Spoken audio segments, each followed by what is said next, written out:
check. 1, 2. This is the Chu Down Show with Chuy Gomez. Chuy Gomez. Let's get started, shall we? Yeah.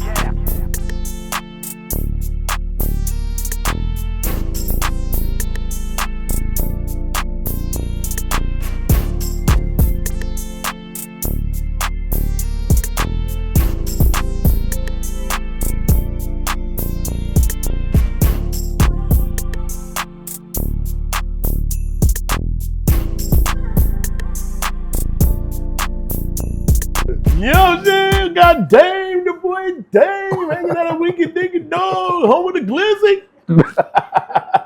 It's a hot link. Who called them glizzies, bro? I don't know. Is hot links a glizzy? I thought is it hot dog? Hot dogs are glizzy, and hot link is not, but who came up with glizzies? I think that's a New York thing, though. I don't know, man. Can we just call a hot dog, bro? I don't eat hot dogs anyway. Oh, you don't? No, I only eat hot links. Hot links only? Yeah. I just started eating hot links because that was my mistake. They actually like They got flavor. actual meat. No, but they got flavor, Yeah, I though. don't think- But yo, it's funny because the first hot link I had was the ones that be having pineapple in them. You ever had those pineapple sausage? No, I just Oh. eat I think Evergood. Evergood makes them. Yeah, I just do the regular hot. Yeah, no, but but I'm saying what led me into them was the pineapple ones. I had that by mistake at a cookout. Not a barbecue, but a cookout. And so I had one, and I was like, ooh, this is good. Then I tried a hot link, and I was like, ooh, that's even better than that. So it took you all these years to try hot It link. did, because, dude, it's funny. Somebody said to my man Gil, the producer of the show, said, oh, I think it was Lil Russell, he said, Chuy don't eat no vegetables? What is he? Oh, yeah, he a never did 6-year-old? I said, I got a 6-year-old palate? Yes, thank you very much. But Yeah. that's always been me. Yeah, But you for got to sure. remember, my mama cooked for me. When she made dinner for the family, she'd ask me what I want. Oh, So if she made enchiladas, you the favorite? of course, come on, man. Is that even a question, bro? Not Patty. Nah, man. I'm the favorite in the Bay.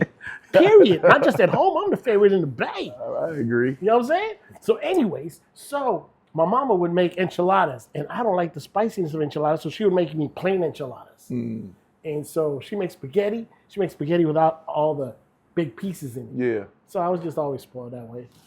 But this ain't about me. It's about you. We're here to talk about DaBoyDame. What up, man? Man, I met you. Were you right out of college when I met you? No, I was still in college. You were still in college? Yeah, I when, was like when Lady 19. Ray brought you to the station? Yep. And yeah, 19. Because Ray brought me, but they tried to throw me on the street team. No disrespect to the street team, but I was already doing college radio in Atlanta. Then I bumped into you. I rejected the offer to do street team. Yeah. Then I seen you at Stone Soul at Cal State Hayward. And then I did my 1-2, and you was like, just come to the studio. So you saved me from a life of hanging up posters and pulling hard speakers, big heavy speakers, lugging them around, to just hanging out with me, pulling carts off the wall. Yeah. I used to be in a little office. But y'all taught me a lot though. But that's the beauty of doing what I do, is that you get a chance to talk to a lot of people, and you meet a lot of people. Like when we met at the Stone Soul, it was just a family event. We was out there chilling. Yeah. I remember I had a little white hat on. I thought I was looking fly. And I remember because that was the only one I went to in Hayward. I was wearing my little Rick James shirt on. Yeah, you was already you was Chuy though. Like you was like I was walking around, shaking hands, kissing babies, and young Dame came up and said, "Hey, old blood." I'm like, man, they trying to put me on the street team. I'm already hosting concerts, and I knew all the rappers in Atlanta. I'm like, I think that's a downgrade, but But it was good. So you came to work and intern with me over at KMEL. Lady Ray brought you in. You got to give her props because she always argued with me. I brought Dame. Yes, Lady Ray, you brought Dame, but you rejected him. I brought her back into the fold. So Lady Ray, we love you. Yeah, for sure. So you're at KMEL, you're interning, you're doing what you're doing. Did you know that you wanted to do what you're at today? We'll get to where you're at today, but did you know when you was doing what you was doing that that's the trajectory you wanted to take? Is that where you wanted to end up at? No, not at all. I wanted to take your job. I thought I was gonna be like the next Chuy Gomez, and I didn't even know politics You can of say radio. politics. You can talk about it. And I think maybe like a year in interning, I realized it was only 4 spots. and I think you might have told me your salary. And I'm like, there's no way I would leave my job working 4 hours. And I'm like, okay, I think they only get fired. I don't think nobody just leaves. And I think he was telling how we was the 4th biggest market. So I'm like, man, I just was waiting for my turn, honestly. And then, of course, I think things happened with you up there. And I think they tried to figure out, shout out to Sana. Sana definitely tried to, like, give me a cosign. But I think they was like, nah, he too affiliated to who we just let go. So, and that's the politics, again, that we're talking about. But, I always had a rapport with the artists. I used to try to get people to come do interviews. And I met Yo Gotti during that time, and he invited me out, and the West Coast was big on the production at the time with Mustard. And I'm like, nah, we know the real people, not this and Mustard, but I'm like, yo, we know the actual sound. And that's when I gave him Act Right. And I still didn't know what I did. I thought I just gave him a beat. And, the label was there, and they like, this is a good song. And I think somebody at the label was like, man, you just A&R his single. And, I damn near gave myself the title of his A&R. And then he just kind of, we've been in for 14 years. I think since you've been gone from the station. So, yeah, I think it's my 14th or 15th year, and we done did a lot more stuff. But, it's funny that you said, because sometimes when you're doing something, you did it for the culture. You did it because it's what you were living, what you were breathing. And as you do what you love, and you don't realize you can pull those fruits off that tree. You know what I'm saying? And so for you, doing what you're doing, and all of a sudden you can see you can get a paycheck out of that, it's rewarding. Yeah, because my intern, I probably was the longest reigning intern of an intern, because I never got paid from the station. But you gave me position, though. Like, you didn't treat me like an intern. You kind of, I know my name was Dame the Intern for a minute, but eventually it got to DaBoyDame, which was always my nickname. And, I used to play around with you and E laptops, and y'all used to be like, nah, I think you might have got me my first laptop, my first MacBook. And I know y'all used to be like, y'all ain't gonna keep playing on the Serato, like you gotta learn how to actually DJ. So, learning BPMs and intros, 8 bars, like I learned all that from radio. So by the time I did get to A&R, they thought I was a genius, because I was like, nah, from a DJ perspective, this is how the record go and all that. So I learned a lot. And so you did your thing, and you started working with Yo Gotti, and you started helping him out and kind of not necessarily giving him a sound, because he definitely had a sound, but you kind of tailored some stuff. At what point do you find yourself hanging out with Little Duval and bringing artists to Yo Gotti and putting together shows? How do all that transition in your life? Well, yeah, I actually met Duval with you because you gave me the power of booking guests. And I think I told the legend Tommy T, I'm like, you got to go book Lil Duval. You know what I'm saying? And he booked Duval. And that's how I actually met Duval that day. And then me and him just built our own relationship from there. And you know what I'm saying? He just always, him, Yo Gotti, Juvenile, like those are the 3 people that like I will call my industry family. But I met them through me. Yeah. And so it started from there. But I definitely came from you letting me wiggle off the name Chuy Gomez of the Morning Show. But I mean, that's awesome. But I mean, and it's funny, I tell these stories all the time. It's like, I can only open the door for you. It's what you do once you get through that door. Yeah. And I repeat myself all the time, because it's like, I didn't make DaBoyDame. Yeah. I allowed DaBoyDame to be the best DaBoyDame he could be. For sure. See what I'm saying? So it's like, when you out there doing your thing, always realize that when somebody's giving you the opportunity, you got to put your best foot forward and do the best you can, because at the end of the day, it's about you. Yeah. Not about what Chuy did for you, but about what you did to represent yourself. For sure. And so you've done that. Yeah. And you flourished, and you've blossomed. and you've made Carmen proud.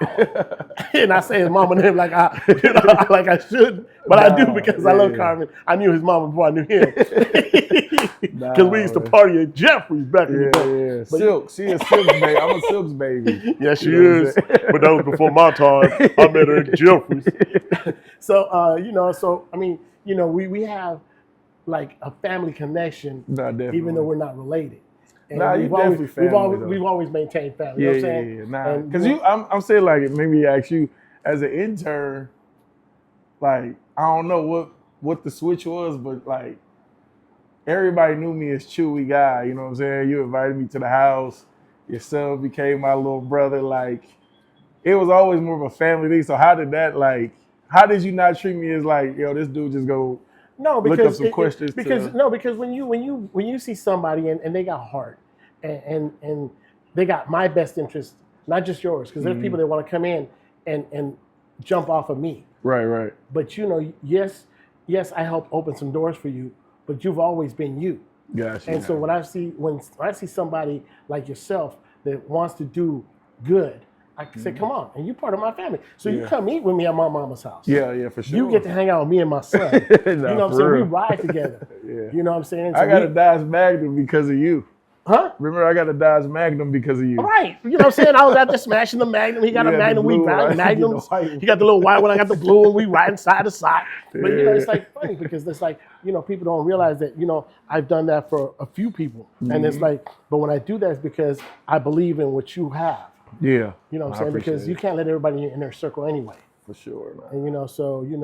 And when me and My Motion was going to clubs and we was doing our thing and you watching My Motion work and you picking up and you see that sometimes it's not about the mix, but it's about the song. Party, the selection. Every party is different. For sure. And so when we told Dame, I was like, you gotta learn how to mix. But at the same time, it's like you playing all the right songs at the right time. So the mix ain't really that important sometimes. Yeah. And you learn that. And it's like, but you can only learn that if you're in the surrounding, in the circle. Yeah. And that you were there. You were part of that lifestyle. I definitely learned from y'all. You know what I'm saying? So that's the beauty of all this. And so now we're here, and now you got your own production company, and you're throwing your own shows. You're about to embark in another thing in 2026. You're about to make some bigger moves, and I don't want to jump on that, but let's just talk about how when you started doing these shows for the Bay and putting on like a summer jam and having your little snippets and stuff like that, how you just wanted to make the Bay shine, but also introduce them to somebody new like Paris or, Glorilla or one of them other artists that you wanted to bring in, highlight, you know what I'm saying? Talk a little bit about that. Yeah, I mean, like, even back when I was interning with you, I always wanted to crack the mic. I always wanted to, like, some form of the curator of, like, or the credit, I say. But I told you that early on. I told you should be doing some stuff. Yeah. I said you should have a feature on the weekends. I said, you should be doing your own show where you're spotlighting and highlighting Bay Area artists.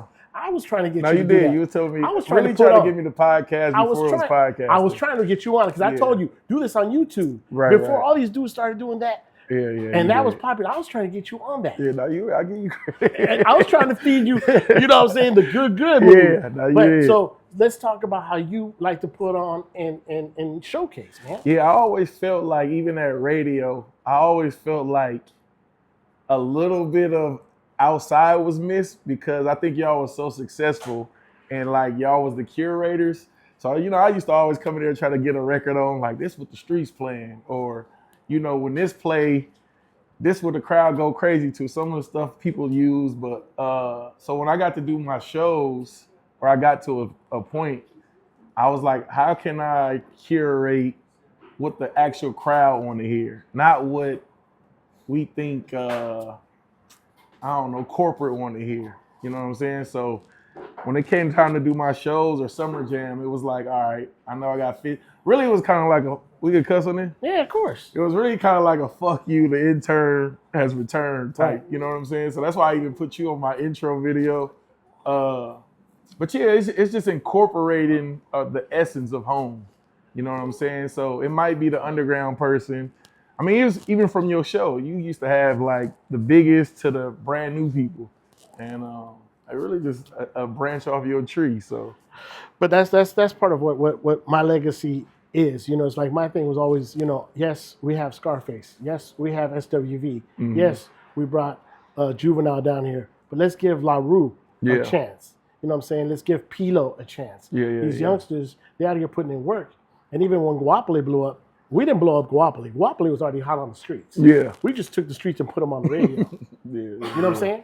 And, you know, that came from people like yourself who brought that to us and said, yo, this is what's bubbling. Yeah. If I'm at the sideshow, believe it or not, they bumping Guapole closer. Right. Get out of here. You know what I'm saying? That was real.